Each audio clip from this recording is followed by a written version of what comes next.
Alright, over here at hive number 6, this has been the more spicy hive, as some folks like to say. I like to say mean. They definitely let me know that I'm not welcome most of the time, at least the last few inspections over the last month. So we'll see how they're acting today. If you did not watch the introduction video, you are missing out on watching one of the colonies swarm.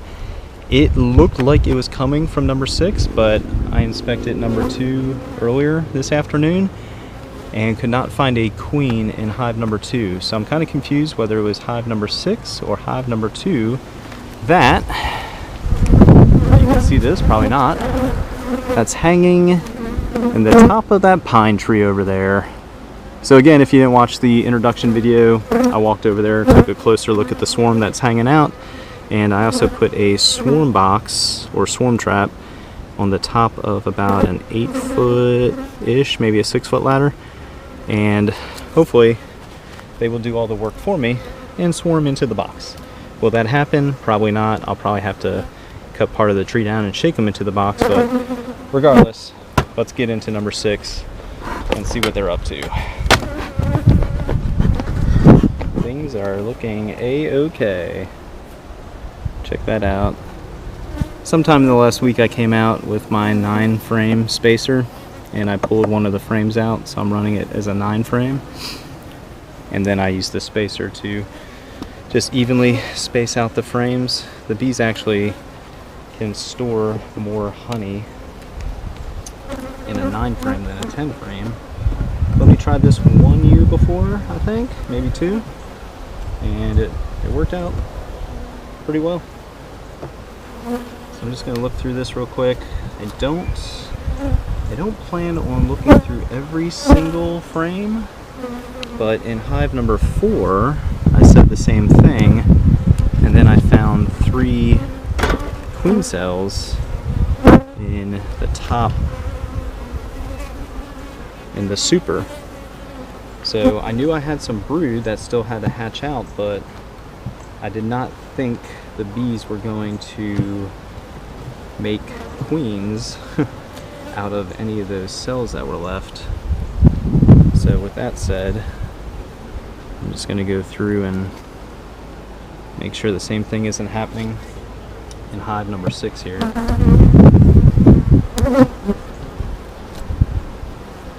So yeah, this is why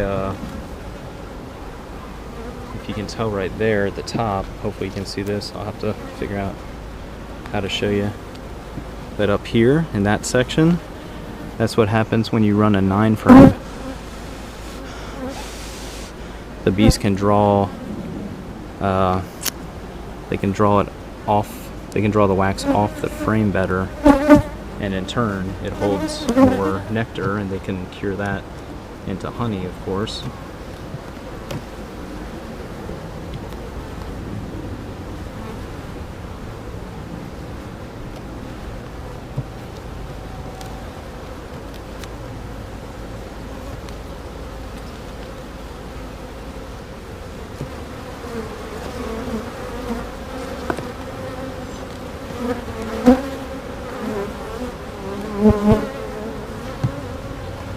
Looks like the remaining brood is hatched out and the bees are slowly doing their part in backfilling the now available cells with nectar.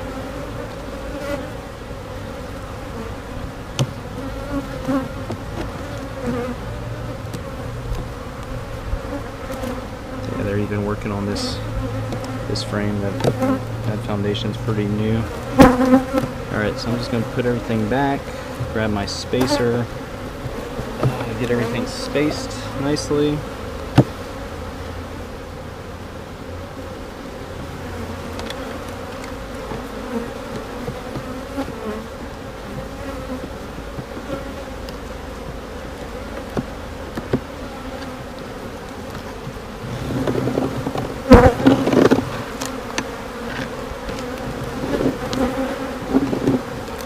Pretty easy to use, not much to it.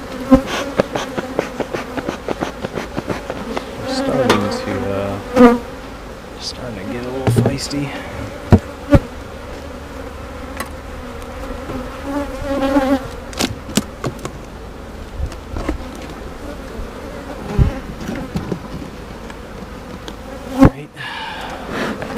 I have a few metal queen excluders and I have quite a few plastic ones. The plastic ones are, you know, they're less expensive and they do work the same in theory, but I'll show you. I haven't talked about that this year. But this is what I don't like. It didn't really do it, of course, since I want to show y'all. But sometimes with the plastic, when you go to pop it loose, it like flings all the bees upward, and you know, if you're trying to keep a hive calm, the last thing you want to do is fling anything around. Let's see how number 6 is doing. And since that is the very first thing I get to see, it makes me think that, I don't know, there's a good possibility the bees that are hanging in the tree over there may have come from number 6, because that is a decent amount of drone brood. And the last time I saw a lot of drone brood in a hive, I believe that was number 2 before I put the queen excluder in. They had a lot of drone brood up in the where the super's at, and there we go. There's a queen cell right there. Let me get my marker, mark it. But yeah, last time I found a bunch of drone brood was in number 2 up in the top box before I had the queen excluder in, and then the next inspection, guess what? They swarmed. Alright, here we go. Queen cell right there. Okay, that's one.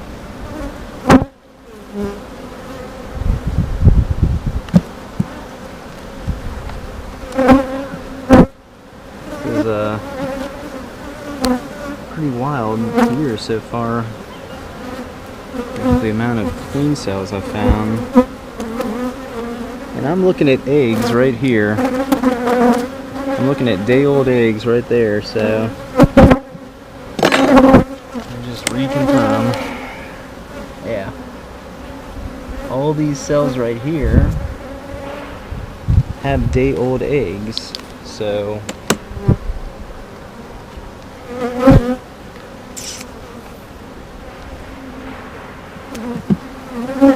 I'd be surprised if I don't find the queen.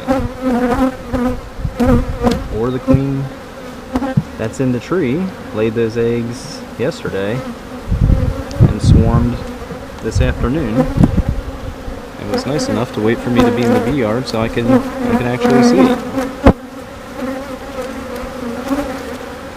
Yeah, this side has a ton of pupated larvae that just isn't capped on the center. Very typical location. And that looks like a very small virgin queen right there.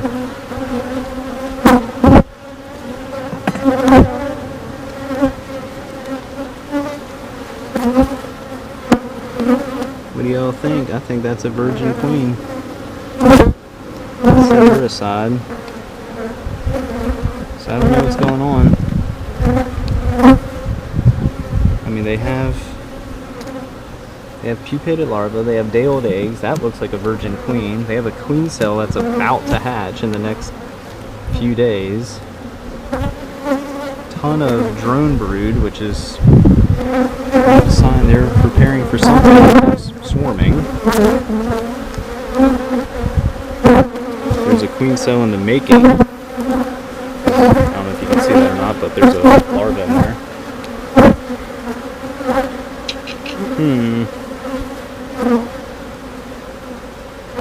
Quite strange.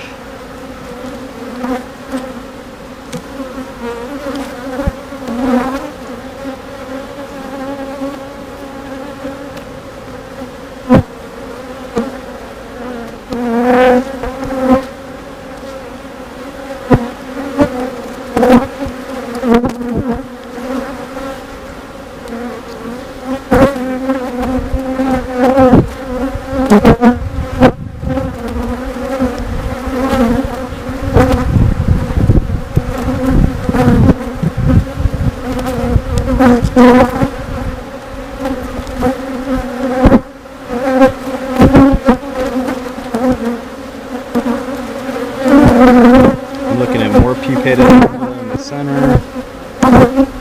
Some queen cells up top.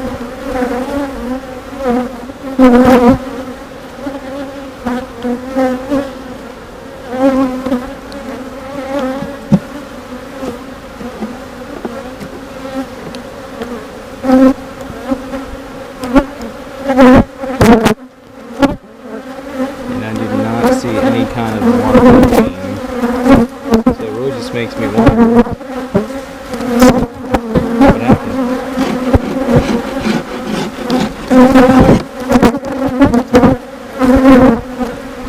Queen cell too.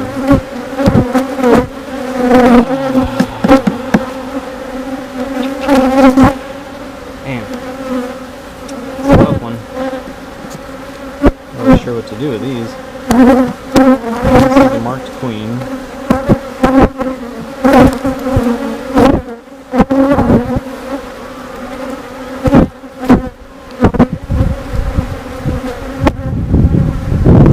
They have a lot of pupated larvae.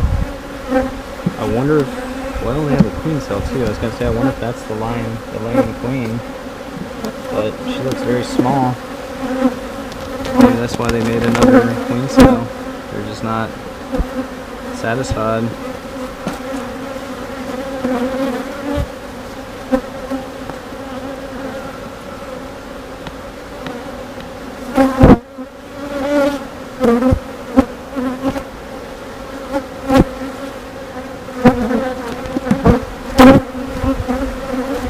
Yeah, that bee's larger than the worker. She hasn't been able to get out of that cage yet, so I'd say that's a queen for sure. And this queen cell here does not look like it's chewed out or anything. So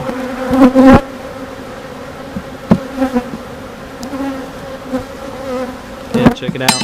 Jeez. She has not been able to get out, so I'd say that's a queen, but I mean, she is small. Let me see if I can actually get her marked.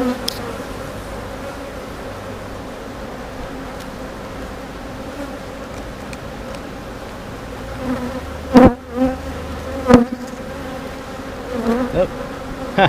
I hate these things. She's gone already. Oh, there she is.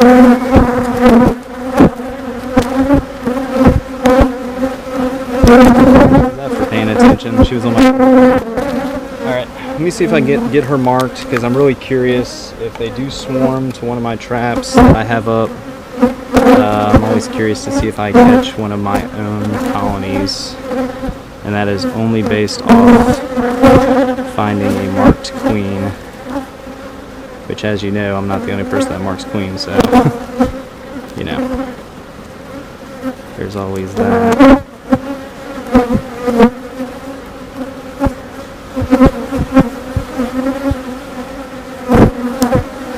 Alright, good enough. Let her dry out for a few minutes. Very small, so just kind of curious to see what happens over the next week or two with the queen cell that's in here. Not that I found, but appears to be a queen. I'm not 100% sure if she's mated or not, given her size. But the fact that she couldn't escape that queen clip indicates she's larger than a worker bee. So we shall see. I'm going to say this is hive number 6's queen, but she might not be their queen for long, considering they have a queen cell in the making. Where's she down? There she goes. Alright, she's down in there. So we'll see what happens over the next few weeks. Time will tell.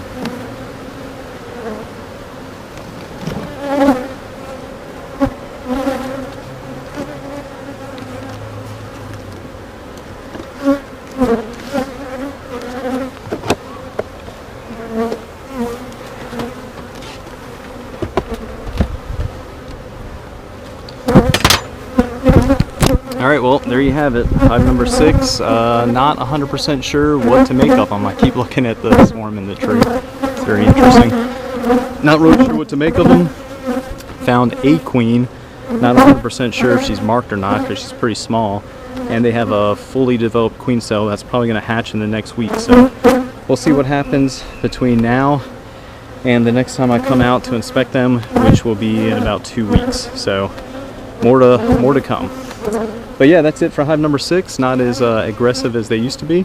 Maybe it's because they went through a brood break or whatever the case may be. They were queenless for a little bit. It's hard to say, honestly, but that is not the same queen I found 2 to 4 weeks ago. So who knows? Hey, thanks for watching Cole's Farm here in Jacksonville, North Carolina. If you haven't done so, please subscribe to our channel. About 70 to 80% of our views come from unsubscribed folks, so it only takes half a second, maybe a full second, to click the subscribe button. And every time somebody subscribes to the channel, I take it as y'all saying thank you for making the videos that we do. They are very time consuming to make, but I do enjoy filming my inspections and sharing them with whoever wants to watch them. Hopefully I'll get something out of it. Not everything I do is right or wrong. Everybody keeps bees differently, but maybe, you know, maybe y'all will take something from the videos and my techniques. I don't know. But hey, thanks for watching, everybody. Hive number 6. Not really too sure what to say about them, except they are leaving me kind of confused right now. But yeah, hey, that does it for this week. Check back in about 2 weeks, and I'll have the follow-up inspection on 6. And if this is your first time watching the channel and you just happen to click on this video, or if you're watching all of our videos, check out the next video, which will be the swarm I caught in the backyard on April 11th. And actually that video just went live today. It's a video of the swarm actually moving in to the swarm trap I have hanging in a pine tree in our backyard. So if you've never seen a swarm flying through the air, if you haven't watched the introduction video from today, you'll see that as well. But if you've never seen a swarm flying through the air and kind of regrouping to move into a trap, check out that video from April 11th that published today. Today's April 25th. But yeah, you'll see a full swarm congregating in the air, kind of reorganizing, moving into a swarm trap, and then I shoot a few follow-up videos. Spoiler alert, about 10 to 12 minutes later, you would never have known there was all that commotion going on as the swarm was finding a home in the trap. So pretty cool video. I think it's only like 2 minutes. Check that out, share it with your friends if you want. Do whatever with it. It's up for everybody to enjoy and watch. But yeah, hey, that does it for this week. Check back in about 2 weeks for a follow-up video on hive number 6. All right, thanks.